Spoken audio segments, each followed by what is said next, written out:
حدیث قدسی ہے جس کو شاعر نے اپنے الفاظ میں ترجمہ کیا. وہ کہتا ہے چمن تھا کوئی کہیں پر نہ آشیانہ تھا، چمن تھا کوئی کہیں پر نہ آشیانہ تھا، تیرا وجود بھی پوشیدہ ایک خزانہ تھا.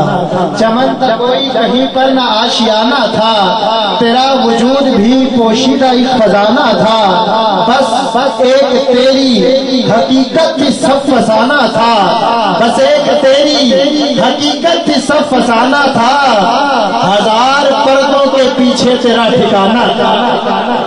نہیں ہوتا نا سارا کلام ایک جگہ پڑا جائے، کچھ شعر بچا کے رکھے جاتے ہیں. چمن کا کوئی کہیں پر نہ آشیانہ تھا، تیرا وجود بھی پوشیدہ ایک خزانہ تھا، بس ایک تیری حقیقت تھی سب فسانہ تھا، ہزار پردوں کے پیچھے تیرا ٹھکانہ تھا.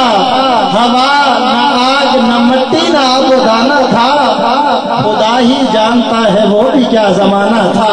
ہوا نہ آگ نہ مٹی نہ آب و دانہ تھا، خدا ہی جانتا ہے وہ بھی کیا زمانہ تھا. اور ایسا ادھر سے میراج شروع ہوتا ہے.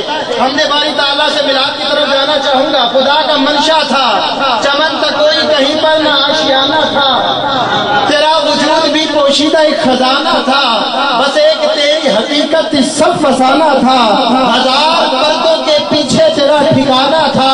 اور خدا کا منشا تھا عرفان اپنی قدرت کا، خدا کا منشا تھا عرفان اپنی قدرت کا، بس ایک اپنا تعارف ہی تو کرانا تھا.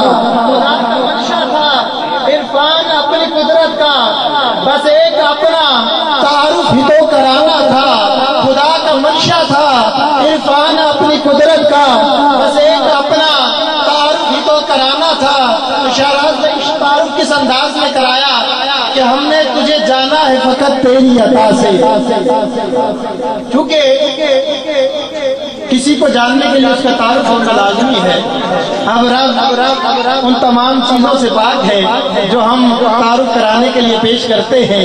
تو شاعر بے بس ہو کے کہتا ہے کہ ہم نے تجھے جانا ہے فقط تیری عطا سے، سورج کے اجالوں سے فضاؤں سے خلا سے، چاند اور ستاروں کی چمک اور ضیا سے، جنگل کی خاموشی سے پہاڑوں کی انا سے، پرہوش سمندر سے پراسرار گھٹا سے، مٹی کے خزانوں سے اناجوں سے غذا سے، برسات سے طوفان سے پانی سے ہوا سے، بجلی کے چمکنے سے کڑکنے کی صدا سے، برسات سے طوفان سے پانی سے ہوا سے، برسات سے طوفان سے پانی سے ہوا سے، ہم نے تجھے جانا ہے فقط تیری عطا سے، ہم نے تجھے جانا ہے فقط تیری عطا سے. گلشن کی بہاروں سے تو کلیوں کی حیا سے، معصوم سی روتی ہوئی شبنم کی ادا سے، لہراتی ہوئی باد سحر باد صبا سے، ہر رنگ کے ہر شان کے پھولوں کی کبا سے، چڑیوں کے چہکنے سے تو بلبل کی نوا سے، موتی کی نزاکت سے تو ہیرے کی جلا سے، ہر شے کے جھلکتے ہوئے فن اور کلا سے، ہم نے تجھے جانا ہے فقط تیری عطا سے، ہم نے تجھے جانا ہے فقط تیری عطا سے. دنیا کے حوادث سے وفاؤں سے جفا سے، رنج و غم و آلام سے دردوں سے دوا سے، خوشیوں سے تبسم سے مریضوں کی شفا سے، معصوم سے خوشیوں سے تبسم سے مریضوں کی شفا سے، بچوں کی شرارت سے تو ماؤں کی دعا سے، بچوں کی شرارت سے تو ماؤں کی دعا سے، نیکی سے عبادات سے لغزش سے خطا سے، خود اپنے ہی سینے کے دھڑکنے کی صدا سے، ہمیں تجھے جانا ہے فقط تیری عطا سے، خود اپنے ہی سینے کے دھڑکنے کی صدا سے، ہم نے تجھے جانا ہے فقط تیری عطا سے. اور میراث کا موضوع آخری بار پیش کر رہا ہوں. سماعت فرمائیے گا ہم نے تجھے جانا ہے فقط تیری عطا سے. شیخ عدیل بھائی آپ نے سارے بند ضائع کر دیے، سماعت نہیں کیے، لیکن یہ بند بڑا قیمتی ہے، توجہ رکھیے گا. ہم نے تجھے جانا ہے فقط تیری عطا سے.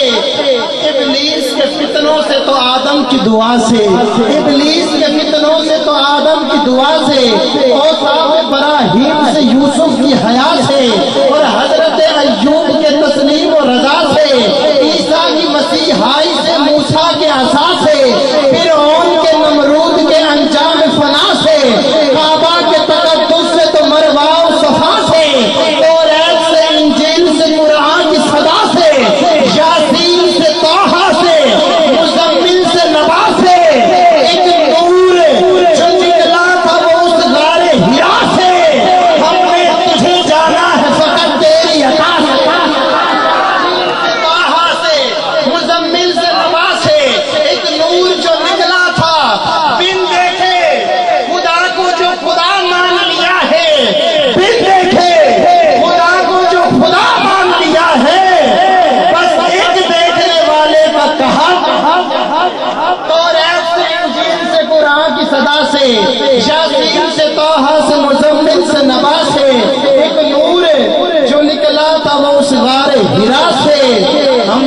مجھے جانا ہے فقط تیری عطا سے۔